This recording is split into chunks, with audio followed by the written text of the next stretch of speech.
Good morning dear student. आज हम कक्षा 9 विषय हिंदी व्याकरण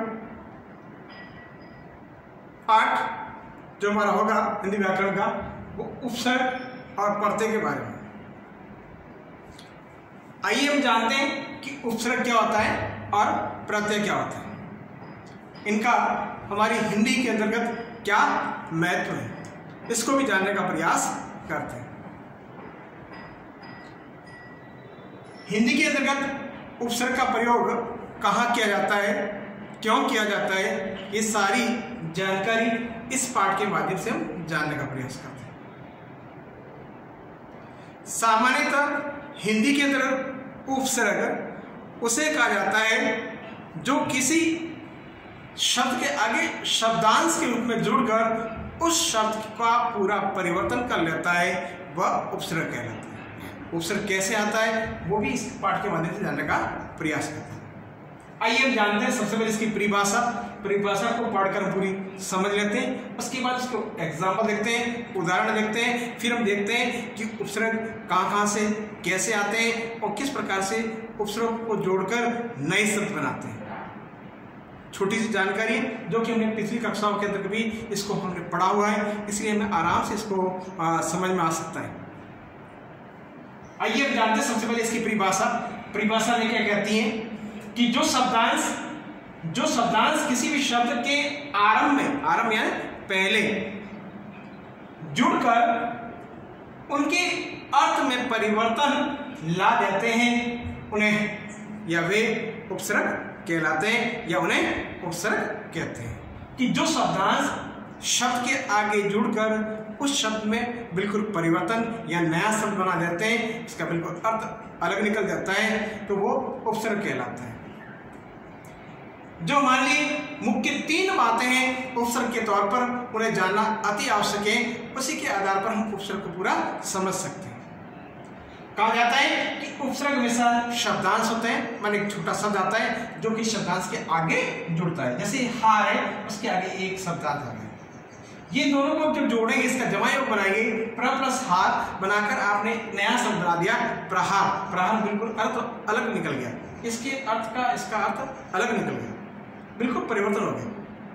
तो ये कहता है कि उपसर्ग शब्दांश होते हैं, ये सारे शब्दांश कहलाएंगे। दूसरी बात कह रहा है कि उपसर्ग शब्दों के आरंभ में लगते हैं। कहाँ लगते हैं? आरंभ माने पहले, इसको पहले जोड़ा जाता है। ये शब्द इससे पहले प्र है, हार के पहले आ है, हार के पहले शम है, हार के पहले उप है। इनको हमने सबको इसके पहले जोड़ने का प्रयास किया है। फिर देखिए इनसे बनने वाले शब्द हैं, देखिए ये देखिए यहाँ पर पहले आ गया प्रहार, सब इसके आगे ऐड कर दिया गया। इसलिए कहा गया है कि उपसर्ग शब्दों के आरंभ में लगते हैं, माने सब पहले लगते हैं। पीछे लगने वाला अलग शब्द कहलाएगा, वो आगे पढ़ेंगे। आगे लगने वाला उपसर्ग कहलाता है। तो देखिए अब इन दोनों को करने के उपरांत उसका जो निष्कर्ष निकलता है वो क्या निकलता है? तीसरे बिंदु में स्पष्ट किया गया है कि उपसर्ग शब्द के अर्थ को प्रभावित करते हैं। उपसर्ग हमेशा शब्द के अर्थ को प्रभावित करते हैं। अर्थ को प्रभावित कैसे करते हैं, उसका मीनिंग कैसे चेंज हो जाता है, वही बताना है, वही समझा देंगे। हार का मीनिंग आप जानते हैं कि हार का मतलब क्या होता है। उसके आगे हमने प्रह लिख दिया। अब जब इस निवाई के द्वारा उसको बनाया गया, नया शब्द बनाया, तो प्रहार हो गया। अब देखिए हार शब्द अलग था, प्रहार का मीनिंग अलग हो गया। उससे पहले कि हार के साथ आ जोड़ा, इसका अर्थ अलग है, इसके साथ आ जोड़ने से आहार बन गया। अब आहार का अर्थ अलग भिन्न है, इसीलिए कहा गया है कि उसने शब्द के अर्थ को प्रभावित करते हैं, अर्थात उसके अर्थ में परिवर्तन लाते हैं।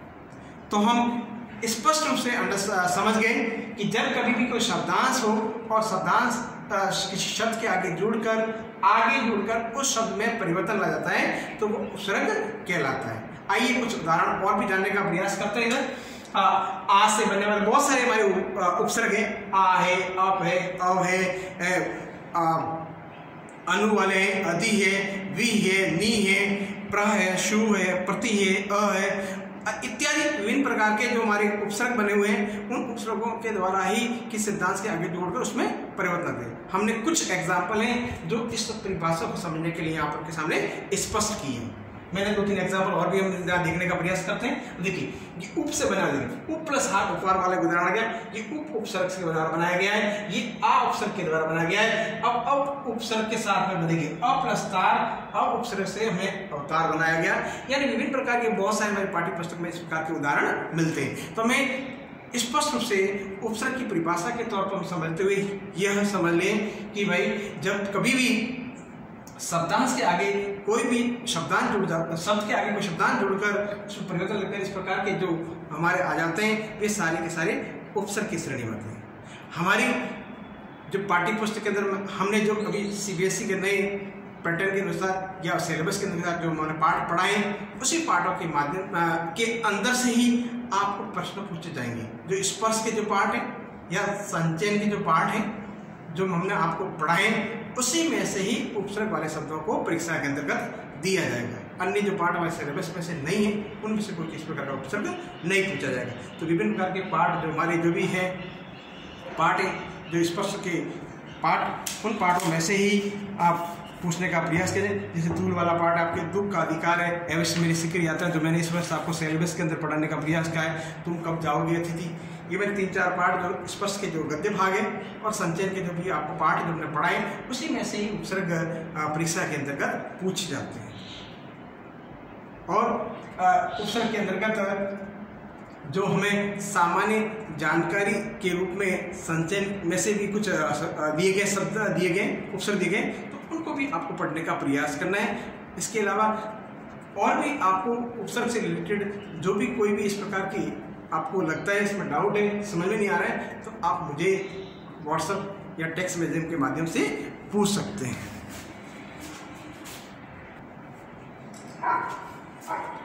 अभी हमारा अगला बिंदु है प्रत्यय।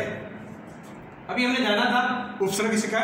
उपसर्ग के अंदर जिस प्रकार की परिभाषा में बताई थी कि जो शब्दांश शब्द के आरंभ में या पहले लगकर उस शब्द के अंदर परिवर्तन लग जाता है, उसे हमने कहा था उपसर्ग कहते हैं। अब आगे इसी से जुड़ता दूसरा जो पीछे की तरफ लगकर परिवर्तन करता है, अब उसे हम प्रत्यय कहते हैं। तो आइए हम जानते हैं प्रत्यय के बारे में। हमारे सामने शब्द है प्रत्यय। प्रत्यय सामान्यतः से कहा जाता है जो शब्द किसी भी शब्दांश के पीछे जुड़कर उस शब्द में परिवर्तित है। उपसर्ग में आगे लगता है, प्रत्यय में पीछे लगता है। आइए हम जानते हैं इस प्रत्यय की परिभाषा। परिभाषा में क्या सिखलाती है, उसके आधार पर उसके विभिन्न प्रकार के उदाहरण है, एग्जाम्पल है, उसको हम जानने का प्रयास करते हैं।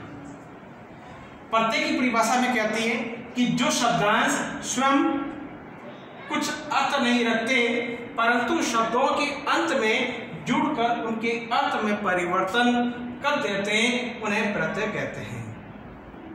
यानी जो शब्दांश स्वयं कुछ अर्थ नहीं रखते लेकिन किसी शब्द के पीछे जुड़कर उस शब्द में के अंतर्गत परिवर्तन ला देते हैं, उन्हें हम प्रत्यय कहते हैं। क्या कहते हैं? प्रत्यय कहते हैं। अब देखिए किस प्रकार से जोड़ते हैं और किस प्रकार से परिवर्तन लाते हैं, वो भी हम एग्जाम्पल के माध्यम से जानने का प्रयास। लेकिन उससे पहले मुख्य बिंदु है जो इस परिभाषा को हमें बिल्कुल स्पष्ट करते हैं, परिभाषा को बिल्कुल हम दिखलाते हैं, बतलाते हैं या स्पष्टीकरण करते हैं, उन चारों बिंदु के आधार पर जानने का प्रयास करते हैं। प्रत्यय भी एक शब्दांश होता है। ये देखिए अन, आई, ऑन, आस, ये सारे के सारे ये भी एक शब्दांश है। इससे कहा गया है प्रत्यय भी एक शब्दांश होते हैं उपसर्ग की तरह। फिर दूसरी बात देखिए, प्रत्यय शब्दों के अंत में लगते हैं। कहाँ लगते हैं? अंत में, यानी पीछे लगते हैं। ये पीछे लगे और इसे नया शब्द बनाया गया। तीसरी बात, प्रत्यय शब्दों के अंत में लगते हैं। तीसरी बात, प्रत्यय भी शब्दों के अर्थ को परिवर्तन करते हैं। क्या करते हैं? शब्दों के अर्थ को परिवर्तन करते हैं। ये शब्द इसके साथ जुड़ गया आई और लिखाई बन गया, रट के साथ अंत जुड़ा और रटन हो गया, मिल के साथ आन आया और मिलान हो गया। यानी कहने का तात्पर्य प्रत्यय भी शब्दों के अर्थ को बदल देते हैं, परिवर्तन कर देते हैं। बिल्कुल स्पष्ट है। चौथा बिंदु देखिए, प्रत्यय का अपना अर्थ नहीं होता, इनका कोई अर्थ नहीं है। ये शब्दांश है लेकिन उनका कोई इंडिविजुअल अर्थ नहीं होता। ये जब शब्द के साथ जुड़ते हैं तब जाके इसका शब्दांश अलग अर्थ के रूप में बन जाता है, लेकिन उसका इंडिविजुअल कोई मीनिंग्स नहीं होता। तो हम स्पष्ट कर दिए कि प्रत्यय उसे कहा जाता है जो स्वयं तो कोई अपना अर्थ नहीं रखता हो, लेकिन किसी शब्द के पीछे जुड़कर उस शब्द में परिवर्तन ला जाता है, वही प्रत्यय कहलाता है। आइए कुछ उदाहरण जो है यहाँ पर दिए गए उनको जानने का प्रयास करते हैं कि किस प्रकार वे जुड़ते हैं और बन जाते हैं। रट के साथ अंत को जोड़ा, रटंत बना। लिप के साथ आई शब्द प्रत्यय जोड़ा तो लिखाया हो गया। मील के साथ आन प्रत्यय जोड़ा तो मिलान हो गया। मीठा के साथ आस प्रत्यय जोड़ा तो मिठास हो गया। उसी मैंने कट के साथ आप प्रत्यय जोड़ा तो कटाव हो गया। बीच के साथ औना प्रत्यय जोड़ा तो बिछोना हो गया। लिख के साथ अख प्रत्यय जोड़ा तो लेखक हो गया। फूल के साथ अक्कड़ प्रत्यय जोड़ा तो बुलक्कड़ हो गया।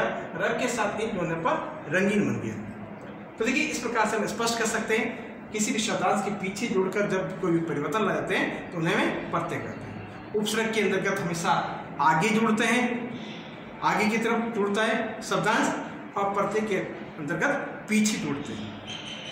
ये भी जो प्रत्यय हैं जो हमें सिलेबस के अंदर के जो पाठ हमारे स्पर्श के पढ़ाए गए उन्हीं में से उपसर्ग का पूछे जाएंगे, चाहे संचयन का हो या स्पर्श के पाठ हो जो हमने आपको भी पढ़ा है कक्षा 9 के लिए, उसी के अंदर से आपको क्वेश्चन पूछे जाएंगे। इसके अलावा यदि कोई आपको कोई डाउट है इससे रिलेटेड, क्योंकि बहुत सारे उपसर्ग और प्रत्येक उदाहरण हैं जो हमारी पाठ्य पुस्तकों में, यदि उसमें स्पष्ट में आपको समझ में नहीं आता हो तो आप मुझे व्हाट्सएप के माध्यम से, टेक्स्ट मैसेज के माध्यम या वॉइस मैसेज के माध्यम से पूछ सकते हैं प्रत्यय और उपसर्ग के बारे में। और इसके बारे में डिटेल्स जो जानकारी जिससे रिलेटेड है मैं आपको जो फोटो के माध्यम से या टेक्स्ट मैसेज के माध्यम से आपको बताने का प्रयास करूँगा। थैंक यू, धन्यवाद।